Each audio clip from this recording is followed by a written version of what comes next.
What is diversity? What is diversity? What is diversity? What is diversity? What is spirituality? Spirituality. Spirituality. How do they diver? How do they diver? How do they convert? How do they convert? How are we different? How are we different? How are we different? How are we the same? How are we the same? How are we the same? What is diversity? What is diversity? What is spirituality? Hi, this is Angelo John Lewis for the Diversity and Spirituality Network podcast. And today, it's my honor to interview peacemaker and social entrepreneur Virginia Swain, the author of My Soul's Journey to Redefine Leadership, A New Phoenix Arises from the Ashes of 9/11. Virginia's done quite a lot of things in her life. For example, she's been a Peace Corps volunteer, a kindergarten teacher, and an HR executive, and she's been a full-time peacemaker for much of the last 25 years. Among her many projects was developing a customized leadership curriculum that was implemented in the United Nations. She founded the Institute for Global Leadership to provide training and coaching for leaders and teams to adapt to the changing dynamics of our post-9/11 world. And together with her husband, Joseph Barada, Virginia co-founded the Center for Global Community and World Law. Virginia, welcome to the podcast.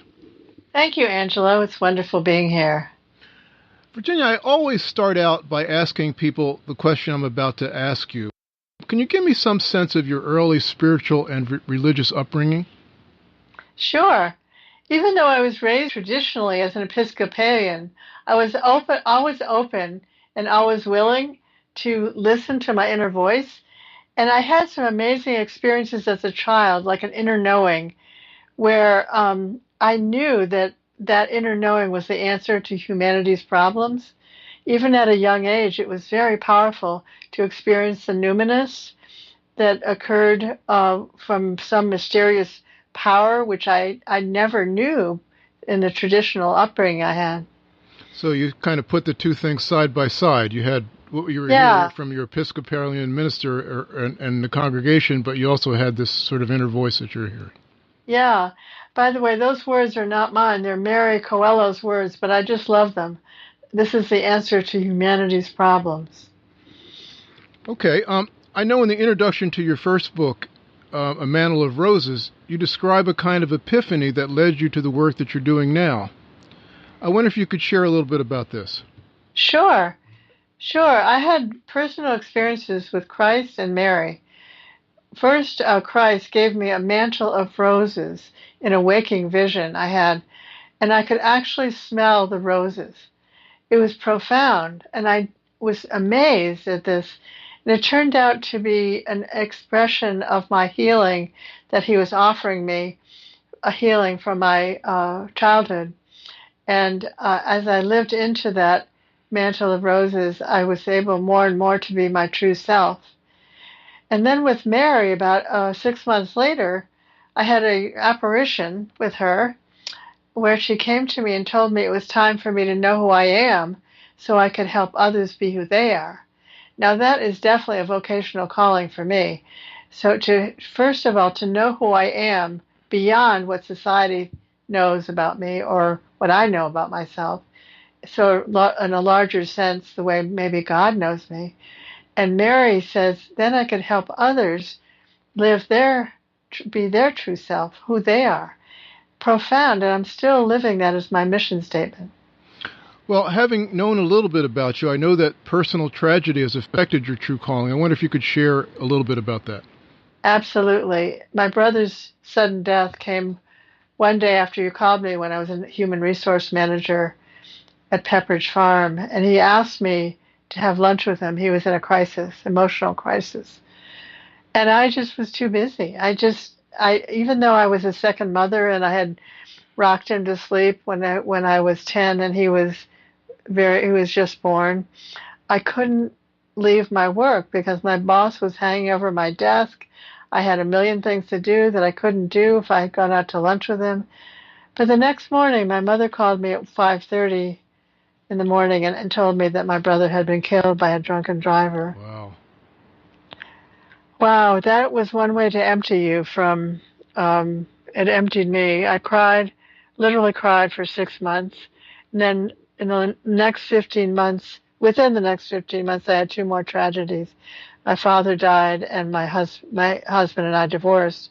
So I felt broken open, emptied, because I could do nothing but cry. But somehow the tears made way for my new life. And I only see this in retrospect. It was horrible when it was happening. But the other piece of it was that I felt my consciousness changing as I cried and emptied myself. Now, I don't know where this fit into the narrative, but I did want to include it. I know that you have been remarried since that tragedy to Joseph Barada. So Yes. I'm just wondering how his influence has helped you blossom. Oh my gosh. He and I couldn't be more opposite. On the Myers-Briggs, we're totally opposite. You're familiar with that, and Of course. probably our viewers are. So he's very practical, very here and now person, and his work in as a historian of the World Federalists is very much about the structure of the UN. Mine is about the process. He's interested in government. I'm interested in governance, the process by which humanity is evolving to political union. And I think the everyday living into how a scholar and a practitioner can live together, usually they can't. So Joseph and I were worried because we were warned that scholars and practitioners don't get along too well. He's an academic and I'm a facilitator, process consultant. I'm a counselor, spiritual director. So our worldviews are very different, but we actually find them very complementary. And so when we started the Center for Global Community and World Law, we realized we had very different lens through which to see the global problematique, which is the place where all the issues of the world come together. I know that as has happened to all of us who are Americans have been deeply impacted by 9/11. And I know that the experience of 9/11 has changed you and how you approach the world and how you approach your work. Can you share a little bit about how it's impacted you and your sense of its spiritual meaning for Americans and maybe for the world? Absolutely. That's my whole life right now because I was there. I was in New York at the UN on 9/11. I could not leave for 3 days because they sealed the city off. But the night after the tragedy, I had a dream of a phoenix rising out of the ashes of Ground Zero. And 15 years later, now it's 15 years later, I am finally acting on that dream. It took me 15 years to realize that this was the time that there was a new lens through which to see 9/11, and I could share that lens.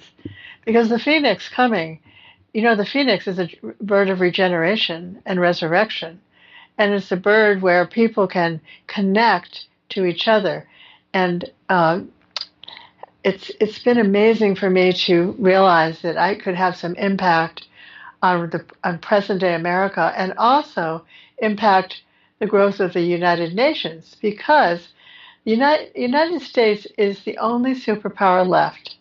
And I'm a little embarrassed to say that I am embarrassed to be an American in the UN because of the way we act. We act sometimes like a bully, sometimes like we know everything, sometimes like we just don't know how to be a partner in the world stage. So I have a lot to say through the Phoenix now and my new book, which is, as you say, My Soul's Journey to Redefine Leadership, A New Phoenix Rises from the Ashes of 9/11. Now, I think we would be remiss if I didn't ask you to share a little bit about your work at the United Nations. You've been involved in the United Nations for 15 years, as you say. Tell me a little bit about what you do and what you've done there. 25 years. 25 years, sorry. Yeah, that's okay. It's a long time. Well, I had a calling to go to the UN during the Persian Gulf Resolution, where the United Nations, with America's lead, invaded Kuwait. And I was sitting here in Worcester, Massachusetts, knowing that that was wrong. I knew nothing about the political system. I knew nothing about the UN, but in my heart of hearts, I knew that action was wrong. And at the same time, I felt a calling to go. And later, I've learned that as a business person, I had a lot to offer. And as a spiritual person, I had a lot to offer. So there were two parts of me that were really needed. The first part is the deliberation and dialogue part of me, which is the listener and the hearer, because I listened to people for a long time before I acted. I listened to what people needed.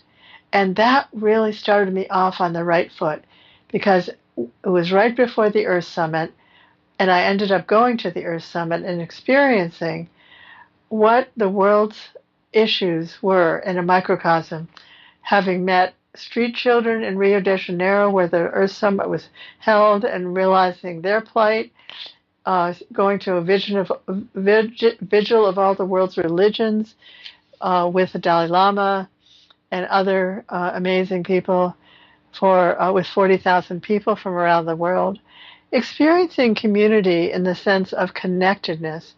And I had an amazing experience during that vigil where, having danced through the night together, everyone dances their religion in South America. So dancing through the night, which I loved dancing, so it was really wonderful and powerful. In the morning, we had the deepest silence I've ever experienced, with 5 minutes of complete and deep, deep silence. And out of that silence came a voice. It was one voice, then two, then 40,000 people joined in. And I realized, this is what I want to do for the rest of my life. I want to create experiences where that happens, where people really become one voice. So my sense is that there are a number of people who are attempting to integrate inner peace and world peace. So you're a person who's done that with your work at the United Nations and elsewhere. I wonder, if a young person came to you that had that particular goal, what would you tell them? How would you tell him or her in order to do that? What would they need to do? Oh my gosh, working at an inner journey, as you know, Angelo, is quite an experience, and I wouldn't ever turn back. But lots of times I was tempted. I think the hardest thing for a young person is to realize the unconscious part of them. And when you go into an inner journey, you have to face your unconscious. Yale researcher John Barg, says that 99% of our waking life is unconscious. Now, what does that say about our world? But if you're on an inner journey and you have a numinous experience, it will always bring up a block, something that we have to heal. At least I had that experience. So over the last 40 years, and you're right, 40 years is the length of my journey, since I was awakened by my brother's death, I have had so much work. It's very humbling to face your unconscious, because there are gifts that we've buried away in our shadow or unconscious side, but there are also many limitations. So what I would advise this young person is to first have a sense of their gifts and strengths before they start. Because when you have a sense of those inborn gifts and strengths, it provides the foundation upon which to face these limitations. So I wonder, how do you see the major challenges of reconciling all these different national interests? What kind of strategies do you advocate for achieving this? Well, I've developed tools, techniques, and perspectives through the program I developed at the UN called Reconciliation Leadership. And that's the leadership model. And then I have a development model, which is facilitated by reconciliation leaders, called the Peace-Building Process of Reconciliation, to develop political will. And in the UN, political will means the will of governments. And here, the political will means the will of people. I go by what Rousseau, the French philosopher, says. There has to be a new definition of political will, because politics has all been about the politics of self-aggrandizement, not the politics of political will and the will of the people. A major issue is ending the cycle of violence. History is repeating itself over and over again because there's been no intervention in the cycle of violence. It's all around the world. So there has to be an openness and a willingness to be taught because it's a coaching and training challenge. And I base my work on the work of Dag Hammarskjöld, the second Secretary General, who started the UN Meditation Room. And he believed, as I do, that the world begins from the center of stillness surrounded by silence within each of us. So that's a starting point. So all of the reconciliation leaders that I've trained have been first acclimated to that center of stillness surrounded by silence, and they come up with a mission statement with my help. That's the foundation, because they're so clear about their gifts and strengths that they then can face their limitations. And without facing the limitations, which is the major problem of leadership, I think, without facing and working them through, we have no real leaders. And I realized after 9/11 that the leadership failed. Our leadership failed greatly. And without failing greatly, we have to look at something else with failing greatly. A lot of critics of the United Nations, they see a lot of people just arguing with one another, and they don't see the good that's come out of it. I wonder if you could point to a couple of successes you've had with your reconciliation leadership. I trained a leader in the Sudan who works for the African Union. His name is Sam Onapa. And Sam did an amazing project as part of the practicum that I have in the advanced training. He developed a process for ABA, which is the most difficult, intractable situation. He got Muslims and Christians together in the same room because he had already developed relationships with them. And he formulated a process that was given great praise in the Security Council of the UN. So yes, this is a standalone project, but we also have to make sure that it's applicable. So having the president of the African Union praise Sam's work in the Security Council was very meaningful. I want to point out one thing that Carl Jung said, Angelo. Only when the individual understands the duality of his nature, his capacity for evil as well as good, can we begin to understand and cope with the potential threat of those in power. You just spoke of those in power at the UN, the governments. And I think this is, again, speaking to the unconscious. That everyone has the capacity for good and evil. We have choices. And part of those choices is facing the unconscious. And so we see a lot of examples of people who have not worked through their unconscious. Even though they think they're working for the good, they actually are not. It's sort of like they haven't really worked through their unconscious things that drive them. Right. And may cause them to do things which are not good, even though they're trying to do good things. Exactly. Now, I know that you shifted your focus recently from international affairs towards American ones. Tell me something about what motivated that change. Well, actually, I don't have a focus of change, but I am focusing on America. I'm still working in the UN framework because remember that U.S. is the most powerful force in the UN. So in a way, I'm still working at the UN, and I have a lot of support. The ambassador who I've worked closely with has written the foreword for my book, an amazing letter of support. But I spoke at the State of the World Forum in 2000 about the UN in 10 years, the UN in 100 years. The best of our humanity is needed now. So what would it be like if the most powerful nation in the world changed their behavior and really looked at themselves and saw another way that they could contribute as a equal partner on the world stage?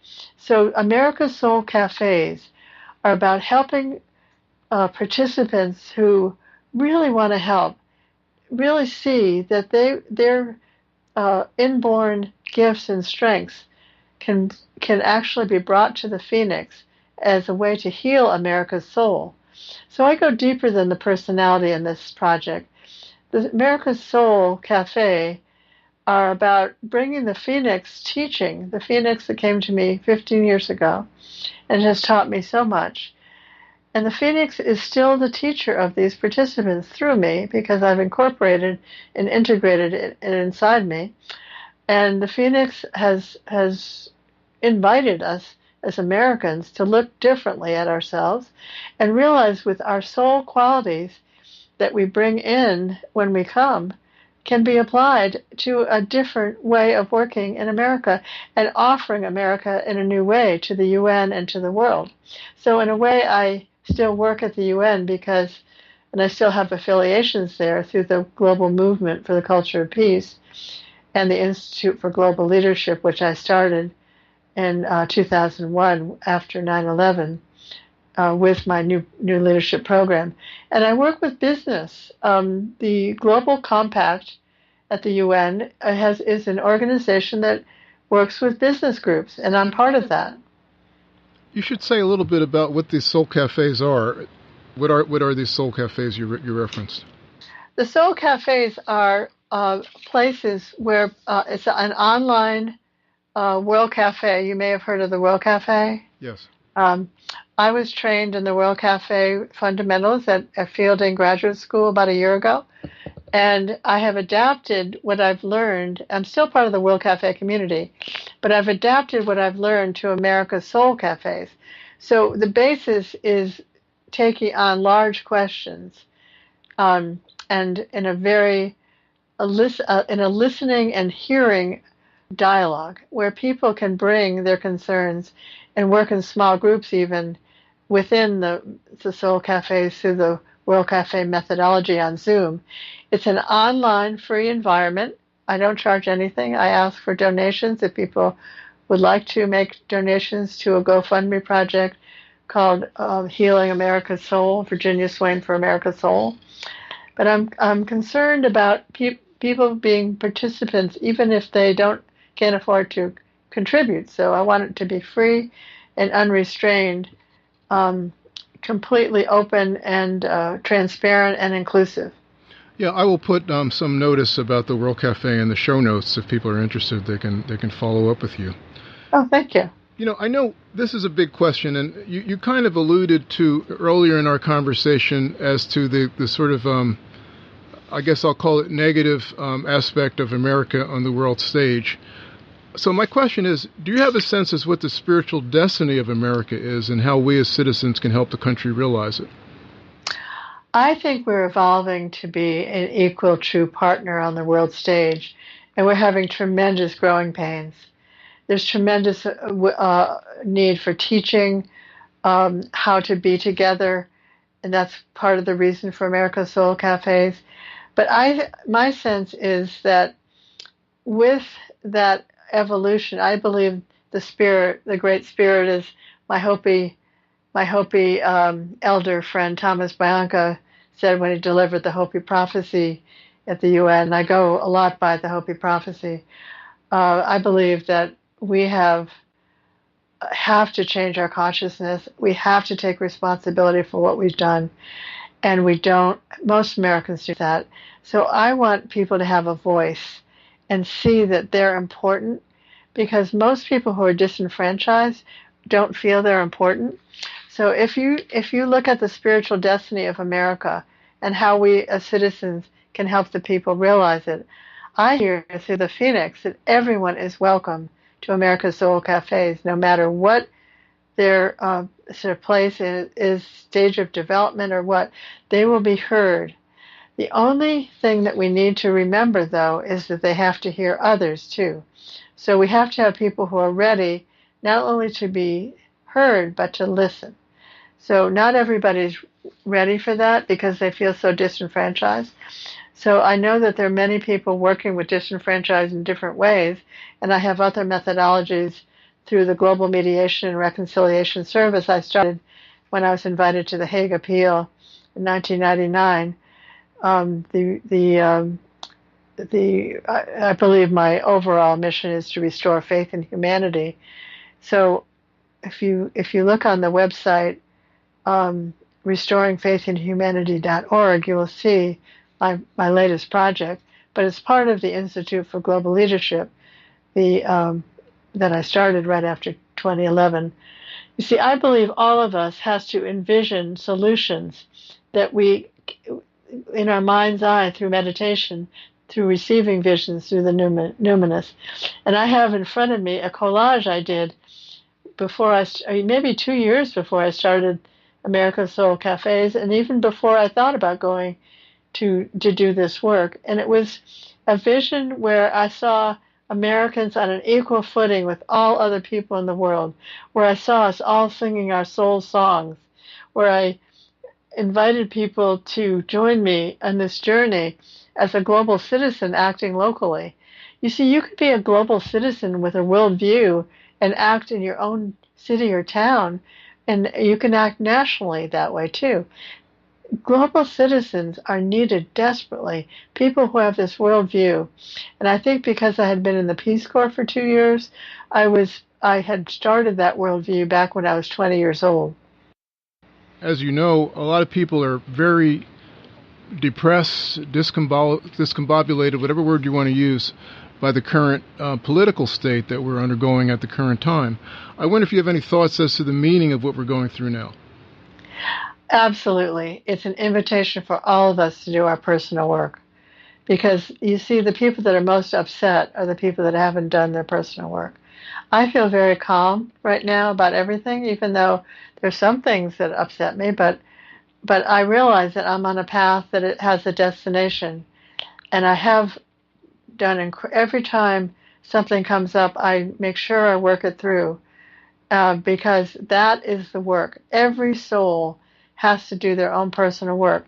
Otherwise, we'll project it. Remember, I just read the Carl Jung quote? What happens is when they decide to project evil, that's when they don't realize that they're projecting their unconscious on the world. We cannot judge other people until we've done our own work. So I stay close to the earth, because I had 18 deeply transformative experiences that I describe in my book, but I stay grounded and close to the earth. I use mandalas and visualization, meditation, prayer. I always believe that there's a solution with God's help. So I always go right to God if I am worried about something, and I immediately feel relief. And if there's something that comes up that needs healing, I have to take care of it. The Phoenix has taught me so much about what it can offer America and the world right now. So, I mean, that leads into my last question. This is a complex time, and you yourself are a human being. You're probably subjected to many of the things that all of us are subjected to. What sort of practice do you engage in to keep yourself grounded and keep yourself awake and optimistic, as you obviously are? Well, I stay close to the earth. As I mentioned, I do mandalas. I pray and meditate. I am very aware that it's a very auspicious day that we're recording. This is the eclipse, solar eclipse. And I believe that we all need to have eclipses of the heart, as the song goes. There's a special song that's being played today, the eclipse of the heart.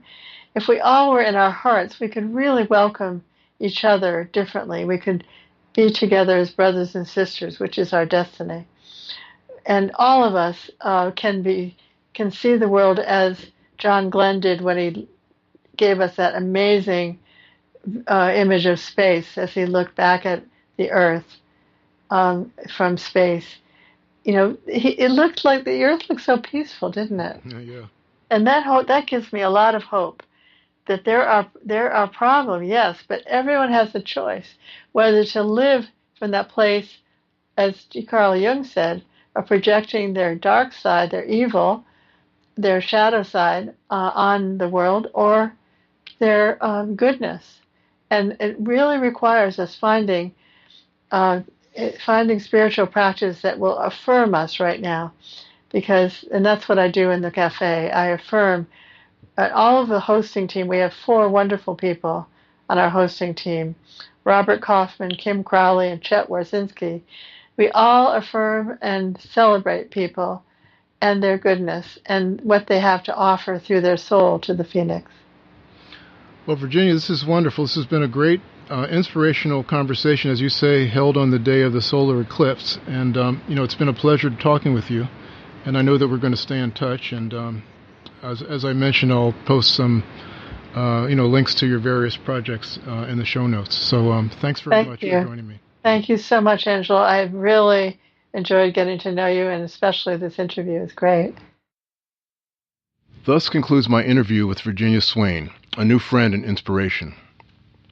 As someone who sometimes despairs at the state of the world's political situation, I find it inspirational to talk with Virginia and to hear her message, which might be summarized in a simple phrase: world peace through inner peace. And I look forward to participating in her America's Soul Cafe. And hey, if you like our podcast and like to receive it automatically, please subscribe to us on whatever podcast platform you use and share or recommend it to your friends. Just search for the podcast of the Diversity and Spirituality Network to find us. And if you found us on iTunes, please give us a rating. To see a list of all our podcasts, just go to our website, diversityandspirituality.com or divespirit.com. Thanks so much for listening, and I'll be back with you in a couple of weeks. What is diversity? What is diversity? What is diversity? What is diversity? What is spirituality?